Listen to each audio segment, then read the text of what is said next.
Okay, this is a quick video. It's really targeted to people who enrolled in the unit, the people who sat the assessment number 1 on the unit.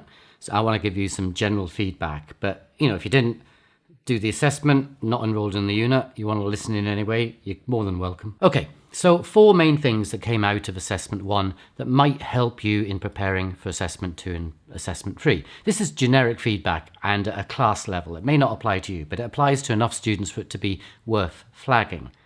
So, feedback number 1, presentation of your work. So here, you just want to make sure you get your work proofread.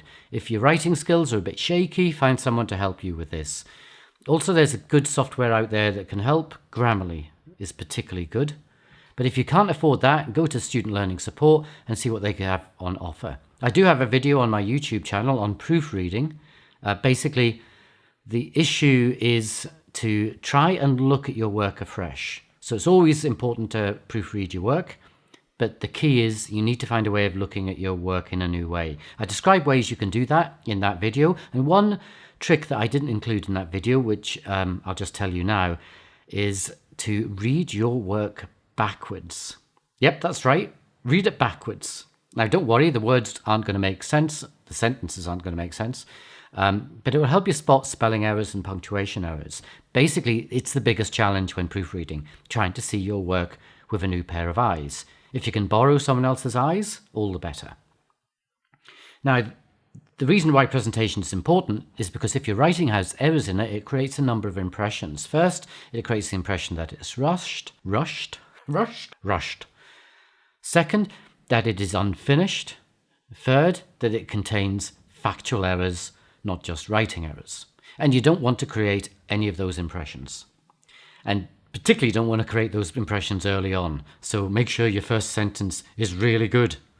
No errors in your first sentence. Certainly no errors in the title. That's a disaster. Bad first impression. Also, if your writing's unclear, your ideas will be unclear, and your marker can't assume what you know. They can only assess you on your presentation of what you know. Feedback number 2, focus.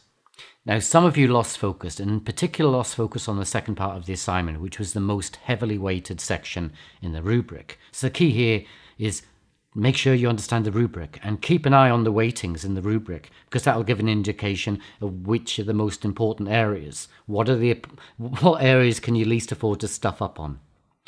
Now, in section 2, it's the bit where you connect to the concept of the social self. Now, if you didn't use that phrase, social self, or didn't even use the term self, then that was a sign that you had lost focus. So make sure you use the keywords that are in the rubric so that it's clear what topic or issue you're addressing in your assignment. And for section 3, some of you didn't use the word psychology at all. And that was all about challenges for psychology. That was what you expected to write about. But you didn't write the word psychology at all in the whole entire assessment. And that's a sign again that you lost focus.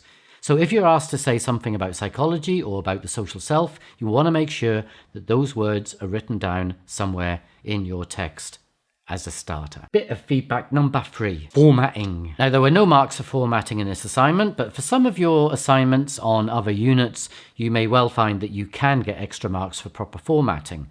But for this unit, you could have been asked to resubmit your work, and some of you were a bit close to having me ask you to resubmit your work because the formatting wasn't quite right.